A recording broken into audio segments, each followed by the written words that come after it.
one challenge that I see all the time with kind of tight ankles and tight hamstrings is it has a big tendency to show up in squat depth and having a hard time getting the right hip positioning and the right squat depth for the hips. Now this can come up in a lot of ways, especially in running, where you may have a really hard time stabilizing the lower core, like the obliques, the lower back muscles, and the abdominal muscles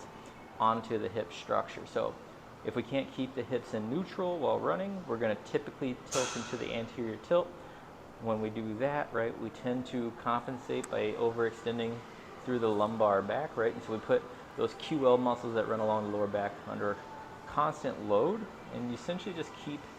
elevating and overextending the back muscles and the arch, right, to compensate for not being able to maintain stability in the hip. So an assessment of how the ankle plays a part in that, okay, is we're going to bring the heels and the feet very close together. We want to try to touch the insides of the heels. We want to run the knees right in along with each other. And that first assessment is, can you sit on your ankles or such where your butt makes contact with your heels, and do that relatively without pain, okay? Now, where the lower back comes into it, and you'll see the relationship between the ankle and the knee flexion, all right, is if I can position my hands directly in front of my elbows, or my knees, I mean, and then lower the elbows to the floor, and I can do this and get flat down and not have my butt lift off the heels, right, then you're showing that you're ready and you have an adequate amount of mobility in that lower back,